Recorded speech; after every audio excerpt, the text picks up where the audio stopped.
Bon les amis, on se retrouve aujourd'hui pour un sujet très touchy. Ça va être une vidéo assez particulière parce que j'ai envie de confronter GPT à un sujet d'actualité qui est très chaud et très complexe, à savoir comment résoudre le conflit israélo-palestinien. L'idée c'est de voir si GPT peut arriver à des conclusions pertinentes sur une question où visiblement des humains n'arrivent pas à apporter de réponse. Alors oui, je me doute que la question est beaucoup trop complexe pour espérer un miracle. Quoique, restez bien jusqu'à la fin de la vidéo. Mais c'est intéressant de voir comment une IA qui n'a pas de sentiment, qui n'a pas d'émotion, peut apporter une réponse factuelle à une question qui déchaîne les foules depuis des années. Et surtout, mon enjeu dans cette vidéo, c'est de vous montrer comment bien prompter et voir la différence entre un mauvais prompt et un bon prompt sur ce type de question qui est extrêmement complexe. Alors je précise, et c'est très important, que je suis pas du tout un expert sur le sujet, j'y connais très honnêtement pas grand chose. D'ailleurs j'avoue que cette vidéo est aussi pour moi l'occasion de me mettre un peu plus dans ce sujet là. Donc je ne donnerai absolument pas mon avis sur la question et j'analyserai de manière hyper factuelle, en tout cas avec les éléments que j'ai, les réponses de GPT. Si vous voulez d'autres vidéos de ce style sur l'IA, je vous invite à vous abonner sur cette chaîne, je sors une vidéo par semaine, donc comme ça vous serez sûr de pas les louper. C'est parti, on passe sur mon écran et on va lancer GPT. Je suis sur GPT-4 et j'ai demandé l'option connexion avec Bing pour avoir accès à internet et avoir des réponses à jour. Et on va commencer par une question simple, on va lui demander de me faire un résumé du conflit. Donc là on voit qu'il commence à chercher sur internet. D'ailleurs vous avez peut-être remarqué que cette fonctionnalité de recherche avec Bing, donc de recherche sur internet, avait disparu. C'est simplement qu'il y avait des failles de sécurité à travers cette fonctionnalité, donc ils l'ont désactivé le temps de les résoudre. Mais ça y est, c'est de nouveau disponible. D'ailleurs, c'est vraiment pas la meilleure IA à mon sens pour faire des recherches sur Google, mais le mieux c'est que je vous fasse une vidéo dédiée sur ce sujet. Dites-le moi en commentaire si ça vous intéresse. Donc là, regardons ce qu'il nous répond. Ok, hyper intéressant, donc merci GPT pour ce récap. Vu que je vais pas tout vous lire pour pas que la vidéo dure 1000 ans, je vais lui demander de faire un résumé en une phrase. Là c'est marrant, c'est une fonctionnalité qui est nouvelle sur GPT, où en fait ça me propose de choix entre deux réponses qu'on va choisir ensemble pour améliorer GPT. Donc ouais, j'ai lu les deux, je pense que la 2 est plus complète, donc à savoir le conflit israélo-palestinien marqué par des revendications territoriales et nationales entre Israéliens et Palestiniens est enraciné dans des tensions historiques exacerbées par la création de l'État d'Israël en 48. Et ça perdure malgré de multiples tentatives de résolution avec des épisodes de violence récurrentes dans un contexte géopolitique complexe. Bon, la phrase est longue, mais en même temps je dis une phrase. Donc on va choisir cette réponse-là, merci GPT. Maintenant on va lui poser une question simple, on va lui dire comment résoudre le conflit. Ok, donc regardons ce qu'il nous répond. Il nous propose plusieurs choses. La première, c'est la solution à deux États. Donc ça, c'est une solution qui a été beaucoup discutée, notamment proposée, comme il le dit, par Joe Biden, pour créer un État palestinien indépendant aux côtés d'Israël. Et donc selon Biden, c'est la seule réponse possible. Ok, ça peut être assez pertinent. Alors encore une fois, gardez en tête que je donne aucun avis sur ces solutions-là. Je trouve juste que c'est une solution potentielle. Après, bon, ça se complique un peu à mon sens. Il me dit une solution politique durable. Il n'y a pas plus vague. Il aurait pu aussi me dire, bah, il n'y a qu'à résoudre le conflit. Merci. Donc, ok, très bien. Après, pareil, c'est un peu le même sujet des négociations. Bah, évidemment que ça va passer par des négociations, mais ça m'aide pas beaucoup. Aborder les causes profondes, bah, de toute façon, oui, si tu veux négocier, enfin, pareil, c'est pas pertinent à mon sens. Enfin, c'est pas que c'est pas pertinent, c'est comme dire à quelqu'un qui veut perdre du poids d'aller à la salle. Oui, mais peut-être que tu peux aller un peu plus loin. Qu'est-ce que tu vas faire à la salle? Qu'est-ce que tu vas manger?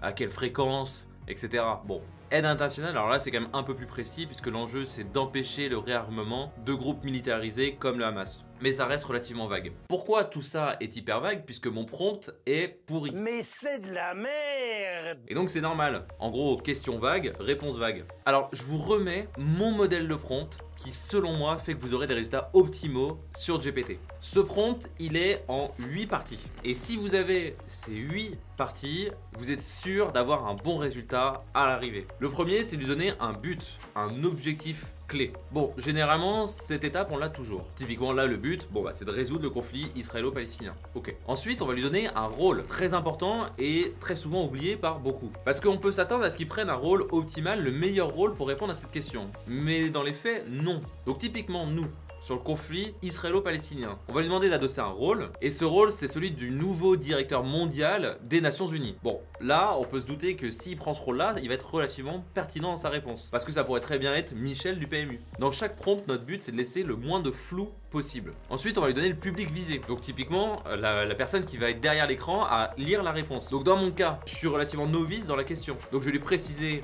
ceci pour qu'il me réponde en des termes simples. Ensuite, on va lui donner un contexte. Donc là, c'est dans quel cadre je lui demande tout ça. Est-ce que je veux lui demander d'écrire un texte de loi? Est-ce que c'est que je suis en train de faire des recherches? Est-ce que je veux tout de suite écrire un article de journal ou un texte de loi, etc. Ensuite, on va lui donner des étapes, pas à pas, comment il va s'y prendre pour répondre à ma question. Et ensuite, je vais lui donner un format. Puisqu'on a tendance à l'oublier, mais GPT n'est pas obligé de nous répondre par du texte. Il peut nous répondre par un tableau. Il peut nous répondre en Markdown, qui est une sorte de formatation de texte. Donc typiquement, si vous utilisez l'outil Notion, et ben vous pouvez copier votre réponse, la mettre dans Notion et bam, ça se met tout de suite en forme sans que vous ayez rien à faire. Bref, il y a plusieurs manières de répondre. Donc appliquons ce cadre-là à notre vidéo. Je vous mets ce modèle dans la description si vous voulez le copier-coller. Donc commençons par l'objectif. On va lui demander de régler définitivement le conflit israélo-palestinien en aboutissant à un accord entre les deux pays. Maintenant, le rôle. Comme on l'a dit précédemment, on va lui dire que c'est le nouveau directeur des Nations Unies. Public, alors on va y venir après, mais on va lui demander d'écrire un texte de loi. Donc en fait, le public, c'est un peu tout le monde, donc je vais virer cette partie. Et ça, il faut que vous ayez en tête que je vous donne le framework idéal avec toutes les étapes, mais vous n'êtes pas obligé de toutes les remplir, évidemment. Contexte, je vais lui dire que, bon, évidemment, les deux parties doivent être satisfaites, mais il doit prendre en compte l'histoire tumultueuse entre les deux pays. Dans la tâche, c'est là qu'on va lui dire qu'on veut qu'il écrive un article de loi. Contrainte, on va un peu réinsister sur notre contexte, mais on va lui dire qu'il va devoir prendre en compte les intérêts de tous les pays impliqués, de près ou de loin dans le conflit. Et là, on va bien lui dire qu'il doit prendre une vraie décision et affirmer sa position.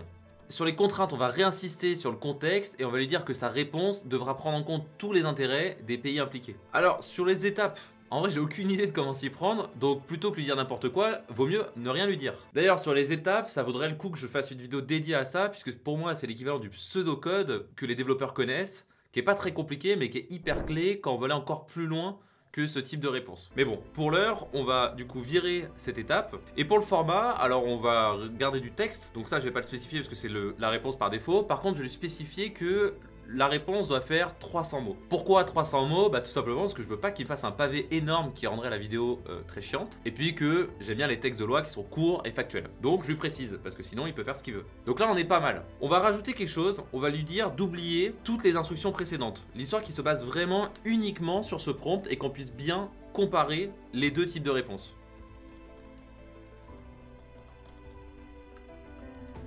Et là, on va cliquer sur Entrée et on va voir ce que ça nous génère.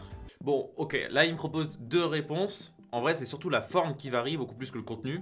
Donc je vais prendre la première parce qu'elle est plus lisible. Donc là, on voit que sur la type de réponse, ça n'a rien à voir. On est beaucoup plus précis et beaucoup plus pertinent dans la réponse. Mais comme je vous le disais, moi j'y connais pas grand chose à tout ça. Donc on va lire sa réponse et on va voir si effectivement c'est pertinent ou pas. Donc ça m'a sorti un article de loi avec 8 articles en tout. On va les lire un par un et voir si tout ça est pertinent. Même si encore une fois je précise que je suis pas un expert du sujet et que évidemment je sais bien que peu importe la réponse, ça sera pas avec un article de loi qu'on va tout résoudre. C'est plus le côté pédagogique du prompt qui m'intéressait derrière. Bon, voyons la réponse. Déjà, il y a un titre. Résolution pour la stabilisation et la réconciliation durable entre la République d'Israël et l'État de Palestine. A priori, il n'est pas à côté de la plaque. Préambule. Conscient de l'histoire longue et tumultueuse entre la République d'Israël et l'État de Palestine, et reconnaissant la souffrance endurée par les peuples sur deux nations, l'Assemblée générale des Nations Unies, sous la direction de son directeur mondial, propose la résolution suivante pour établir une paix durable, la sécurité et la prospérité mutuelle dans la région. Donc déjà, c'est pas mal, on voit qu'il y a quand même beaucoup plus d'empathie, on voit qu'on est beaucoup plus contextualisé, ça met plus de forme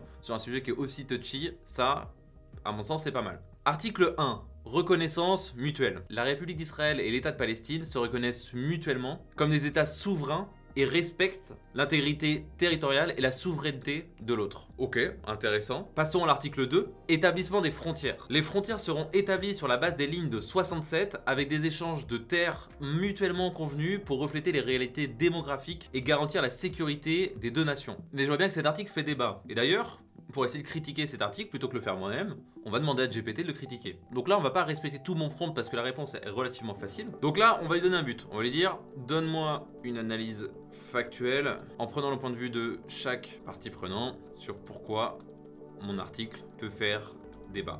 Pour l'instant, il ne sait pas de quel article on parle. Donc on va lui donner justement le contexte, on lui explique ce qu'on essaie de faire et on va lui donner l'article en question. En rôle, on va lui dire, tu es un journaliste expert de ce conflit. Et on va pas s'embêter, on va juste aller sur le format et on va lui dire ta réponse devra faire, allez, on va lui dire 3 phrases maximum pour pas que ce soit trop long. Donc voyons ce qu'il nous répond. Donc là c'est hyper intéressant. En gros il nous dit que Israël pourrait voir ça comme une concession trop importante, tandis que les Palestiniens pourraient considérer que c'est pas une résolution suffisante. Donc on voit que effectivement cet article n'est pas parfait, mais de toute façon on sera jamais parfait sur un sujet aussi complexe. Et on voit comment ça fait débat, mais surtout vous voyez comment vous pouvez appliquer le prompt que je vous ai montré. Passons à l'article 3. Jérusalem sera reconnue comme la capitale des 2 États, avec un accès libre et ininterrompu pour toutes les religions au site sacré. Ok, ça paraît pertinent. Article 4, réfugiés. Une commission bilatérale sera établie pour résoudre la question des réfugiés en accord avec les résolutions pertinentes des Nations Unies. Bon, là, typiquement, c'est assez touchy parce qu'ils parlent pas des colonies. Pareil, ça serait critiquable, mais bon. Passons aux articles suivants pour voir si eux aussi sont pertinents ou non. Article 5, sécurité. Les 2 parties s'engagent à désamorcer les hostilités et à collaborer étroitement sur les questions de sécurité avec une force de maintien de la paix des Nations Unies stationnée dans les zones sensibles. Bon, oui, là, ça fait parfaitement sens dans le cadre des Nations Unies. Donc passons à l'article suivant. Article 6, relations économiques. Les 2 États encourageront des relations économiques mutuellement bénéfiques et œuvreront vers la création d'une zone de libre-échange. C'est ambitieux, mais c'est bien, faut être ambitieux. Effectivement, dans les faits, est-ce que ça serait réellement applicable? Mais bon. Passons à l'article 7, éducation à la paix. Les programmes éducatifs promouvant la tolérance, la compréhension mutuelle et la réconciliation seront encouragés des 2 côtés. Bon là ça fait parfaitement sens, on va passer du coup à l'article 8, mise en œuvre et suivi. Un comité de suivi composé de représentants des 2 États et de la communauté internationale sera établi pour superviser la mise en œuvre de cette résolution. Bon là évidemment c'est parfaitement pertinent dans le cadre des Nations Unies. Bon évidemment la réponse n'est pas parfaite, mais de toute façon il n'y aura pas de réponse parfaite là-dessus, mais on voit quand même la précision de GPT et on voit que certes ça fera débat, mais que c'est a priori un consensus qui est relativement acceptable sur ce sujet, même si encore une fois je n'ai pas d'avis personnel là-dessus.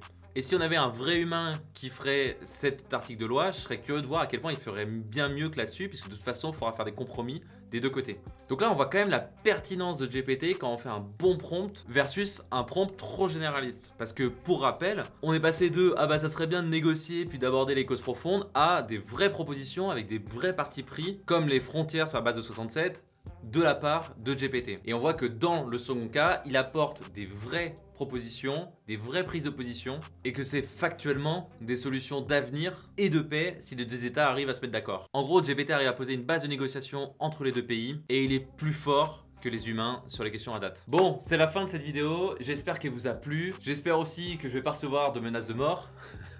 Encore une fois, mon but c'était pas de prendre position sur le sujet, mais c'était de vous montrer comment faire des bons prompts sur GPT et l'impact que ça peut avoir. C'était aussi purement personnel de moi en profiter pour m'éduquer un peu plus sur la question. D'ailleurs, si le sujet vous intéresse, je vous invite à regarder la vidéo d'Hugo Décrypte qui est hyper pertinente sur la question. J'espère que cette vidéo vous a plu. Si vous voulez en voir d'autres de ce style-là sur les sujets d'actualité, je vous invite à me le dire dans les commentaires. Merci de l'avoir regardé jusqu'au bout et je vous dis à la semaine prochaine pour une nouvelle vidéo. Ciao!